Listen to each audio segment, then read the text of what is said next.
This is EDSA, or rather, this was EDSA.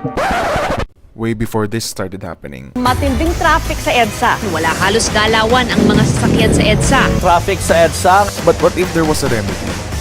Something that would take the sting out of driving EDSA. And it's something that you could actually buy now. It's called Subaru EyeSight.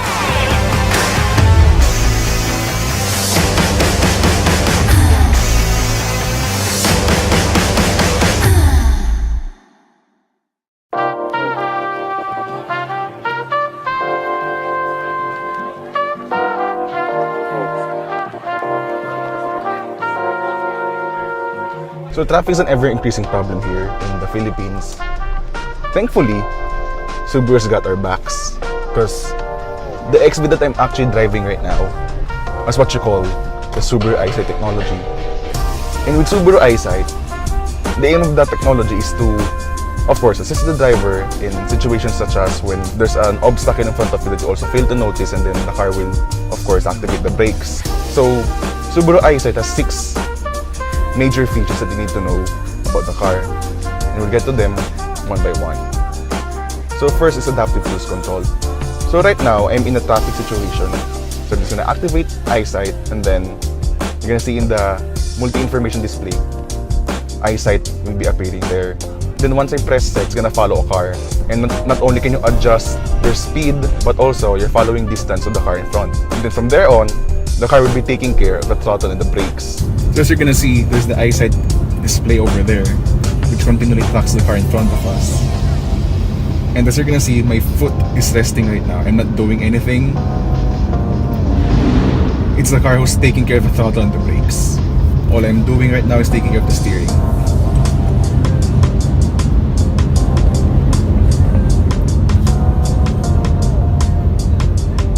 But of course, I'm ready to take over the operation whenever the situation calls.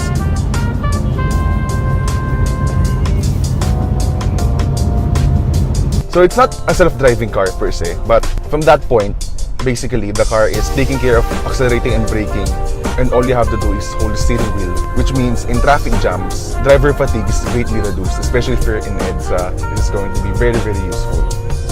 Adaptive cruise control's benefits aren't limited to the city, but also it's very convenient to use on highways. So I just turned on adaptive cruise control right now. I'm gonna press set,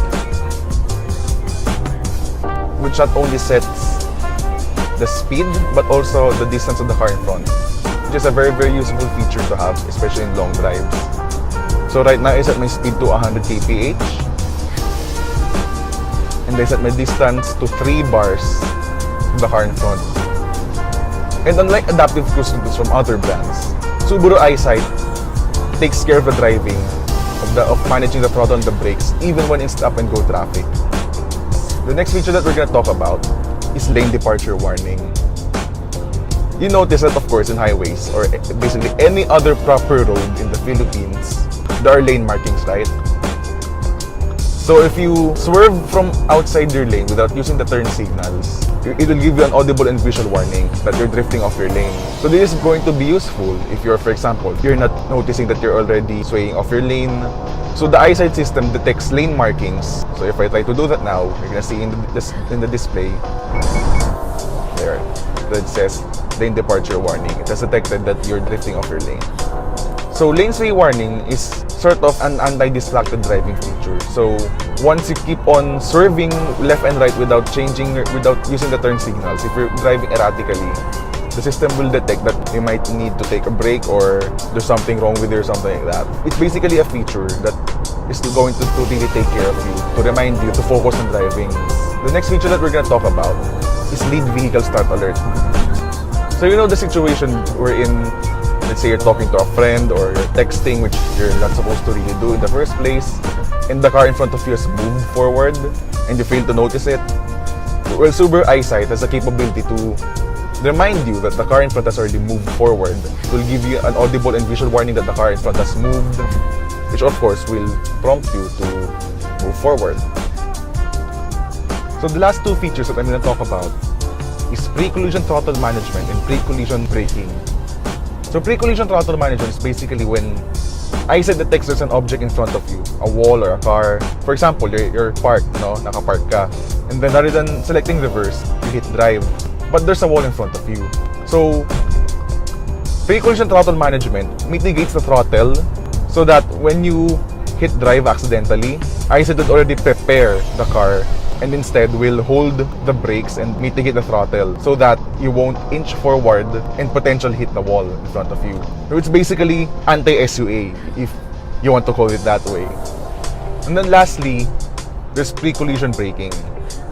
So that's your typical automatic emergency braking when there's a pedestrian or a car that's gonna cross in front of you and you fail to notice it. Then the EyeSight system will hit the brakes so the collision will either won't happen if you're traveling under 50 kilometers per hour or be mitigated if you're traveling more than 50 kilometers per hour. And one of my praises about EyeSight is that it's well calibrated for the Philippine market because, for example, compared to other systems, when a motorcycle or a car cuts in front of you, it may or may not trigger the automatic emergency braking, which is something that you don't want to happen if you're in the middle of EDSA. And that's one of the good things about EyeSight. It's been well calibrated for the Philippine market for Philippine road conditions, and therefore it isn't too sensitive in situations such as when you're in stop-and-go traffic, because you know how chaotic traffic is in the Philippines. And the best part about EyeSight is that it's not a very expensive feature to have. So this Subaru XV 2.0 IS costs around 1.6 million pesos. And compared to the 2.0 IS without the EyeSight system, we only add as much as 50,000 pesos, which is, when you consider all the features that you get, the semi-autonomous driving features, it's a very, very well worth it package. And if you are able to use the system once, just once, the automatic emergency braking, consider the cost that you paid for the EyeSight recuperated. It's basically your insurance for the car. Because let's face it, repairing the car would cost more than 50,000 pesos. So consider it as both your insurance and your convenience feature whenever you're in stop-and-go traffic or in long highway drives. If you want to read more of my thoughts about Subaru EyeSight, just head on to goflatoutph.com.